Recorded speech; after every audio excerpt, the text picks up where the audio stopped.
Hi అండి, welcome back to our channel. ఎలా ఉన్నారు? అందరూ బాగున్నారా? ఎక్కడికి పొద్దున్నే ప్రయాణం అనుకుంటున్నారా? పట్టిసీమ అయితే వెళ్తున్నామండి. పోలవరం దగ్గర పట్టిసీమ అనే గుడి ఉంటుంది కదండి, వీరేశ్వర స్వామి గుడికి అయితే వెళ్తున్నాం. ఈరోజు పొద్దున్నే ఎర్లీ మార్నింగ్ 3:30కి అయితే లేసామండి. 5:30 అయింది అందరం రెడీ అయ్యేసరికి. ఇదిగోండి పొద్దున్నే వ్యూ ఇలా ఉంది చూడండి.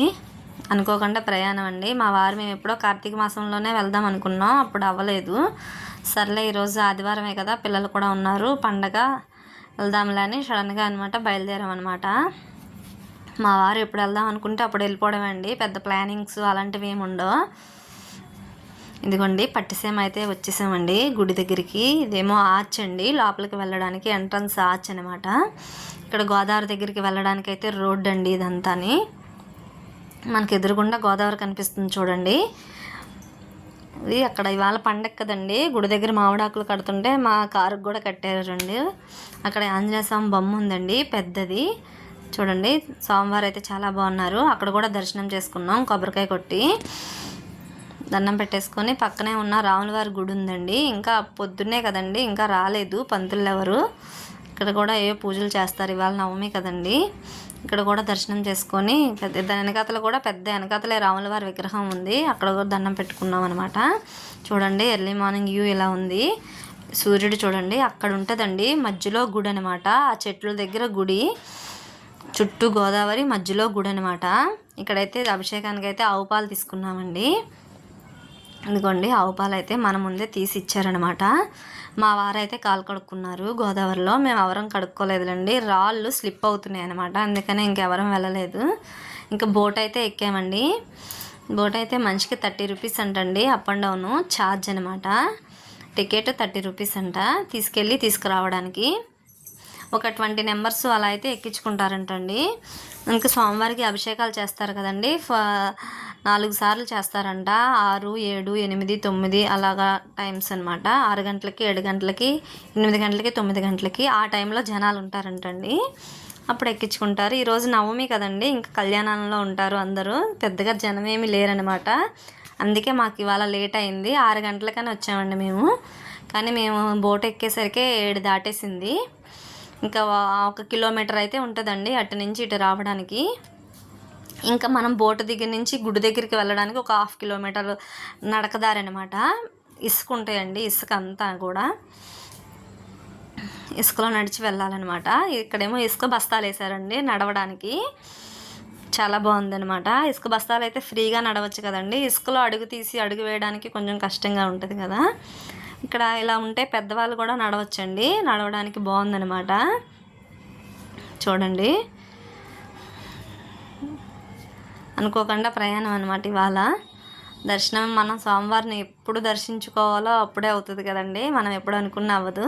ఇదిగోండి ఎంట్రన్స్ అనమాట లోపలికి, గుడి లోపలికి. ఇక్కడ శ్రీ వీరేశ్వర స్వామి భద్రకాళి సమేతంగా మనకి స్వయంభూగా దర్శనమిస్తారు స్వామివారు. ఊరి పేరు అయితే పట్టిసీమ అండి. ఇంతవరకు పూర్వకాలం అయితే పట్టిసం అనేవారంట, తర్వాత పట్టినం అని కూడా పేరు. పట్టిసం అంటే ఒక ఆయుధం అంటండి. ఇదిగోండి ఈ అబ్బాయి మాడబడ్స్ గారు అబ్బాయి అనమాట, ఈ బాబు మా పిన్ని వాళ్ళ అబ్బాయి, వాడే తీశాడు వీడియోస్ అన్నీ. ఇది దర్శనానికి మెట్ల మార్గం అండి. ఒక 40 మెట్లు ఉంటాయేమో అండి పైకి వెళ్ళడానికి, గుడి దగ్గరికి వెళ్ళడానికి. మెట్లు అయితే ఫ్లాట్గానే ఉన్నాయిలేండి, ఎక్కడం పెద్ద కష్టమేమి కాదు. మధ్యలో సెంటర్లో ఐరన్ రాడ్స్ కూడా ఉన్నాయండి సపోర్ట్గా పెద్దవాళ్ళు పట్టుకోవడానికి. ఇక్కడ లోపలికి, గుడి లోపలికి వెళ్ళగానే వినాయకుడి విగ్రహం ఉంటుంది, అక్కడ కూడా కొబ్బరికాయ కొట్టి మా వారు దండం పెట్టుకున్నారు. తర్వాత లోపలికి వెళ్ళి అభిషేకం అయితే చేయించుకున్నామండి. అభిషేకం అయితే చాలా బాగా చేశారు. అక్కడ లోపల అయితే ఫోటోలు ఏం తీయనివ్వలేదులేండి. పక్కనే భద్రకాళి అమ్మవారిని కూడా దర్శనం చేసుకున్నాం. చూడండి గోపురం అయితే ఎంత బాగుందో, పురాతనమైన ఆలయం అండి ఇది, స్వయంభూ దేవాలయం. ఇక్కడ దక్షిణ కాశీ అని కూడా పిలువబడతారంట ఈ క్షేత్రాన్ని. ఇక్కడ అగస్త్య మహాముని వీరభద్రుని ఆలింగనం చేసుకోగానే వీరభద్ర స్వామి లింగ రూపంలో ఉద్భవించారంటండి. మనకి ఆలింగనం చేసుకునే ఆనవాళ్ళు కూడా ఉంటాయి, కౌగులించుకునే ఆనవాళ్ళు, చేతి ఆనవాళ్ళు కనిపిస్తాయండి. అగస్త్య మహాముని తలపైన ఉన్న ముడి కూడా లింగం మీద ఉంటుందండి స్వామివారి పైన, అది కూడా మనకి చెప్తారు, చూపిస్తారు. చాలా బాగా జరిగిందండి దర్శనం అయితే. స్వయంభూ అనమాట, చుట్టూ గోదావరి మధ్యలో ఉంటుందండి గుడి. పక్కనే అనిశ్రీ పునిశ్రీ అనే అమ్మవార్లు ఉన్నారండి. ఇక్కడ నేను దండం పెట్టుకుంటున్నాను చూడండి. అక్కడ సంతానం లేని వాళ్ళకి సంతాన ప్రాప్తి సౌభాగ్యంగా ఉంటారంట. ఇక్కడ క్షేత్రపాలకులుగా భవనారాయణ స్వామివారు దర్శనమిస్తారు మనకి. ఈ గుడికి క్షేత్రపాలకులు అంటండి భవనారాయణ స్వామి. విష్ణుమూర్తి రూపంలో భవనారాయణ లక్ష్మీదేవి సమేత విష్ణుమూర్తి ఇక్కడ మనకి దర్శనమిస్తారనమాట. ఇక్కడ శంకు చక్రాలు తారుమారుగా ఉంటాయండి స్వామివారికి. చాలా బాగుందండి. రాములవారి గుడి కూడా ఉంది అక్కడ కూడా దర్శనం చేసుకున్నాం అనమాట.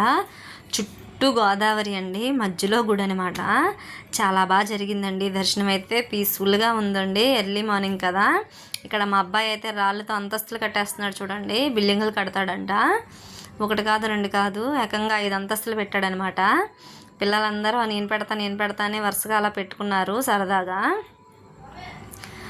చాలా బాగా జరిగిందండి. మనం స్పెషల్ డేస్ల కన్నా ఇలా వచ్చినప్పుడైతే అన్నీ చూడొచ్చండి, వివరంగా అన్నీ తెలుసుకోవచ్చు కూడా. ఇక్కడ మాఘశుద్ధ ఏకాదశి నాడు స్వామివారికి సంబరం కూడా చేస్తారంట. శివరాత్రికి అయితే ఉత్సవాలు జరుగుతాయంటండి 3 రోజులు. ఇదిగోండి రిటర్న్ అయితే వెళ్ళిపోయాం. అక్కడ పరిగెత్తుతుంది చూడండి, మా ఆయన గారు పరిగెత్తుతున్నారు. అక్కడ ఆ పాప మా మరిదిగారు వాళ్ళ పాప అనమాట. ఇక్కడ రాములవారి గుడి ఉందని చెప్పాను చూడండి. ఆ స్వామివారిని వేరే ఊర్లో ఊరేగిస్తారంట.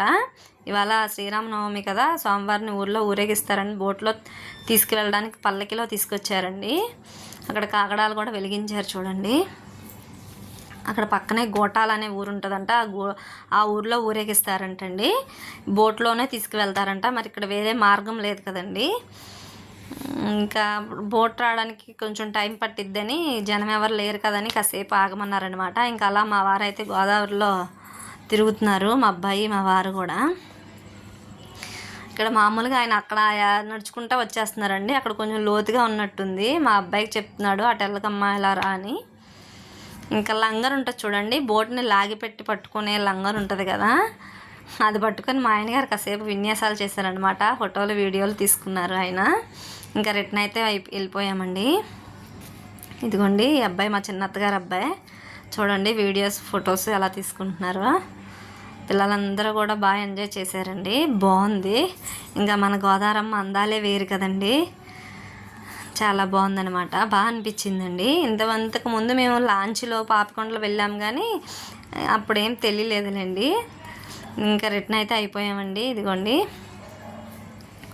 ఇంక ఇదంతా పక్కనంతా గోదావరి గట్టు అండి. మనం ఎంతవరకు వెళ్ళేదాం అంతవరకు గోదావరి గట్టు అనమాట అటుపక్క. ఇది మా కారులో ఉన్న ఆంజనేయ స్వామి అండి.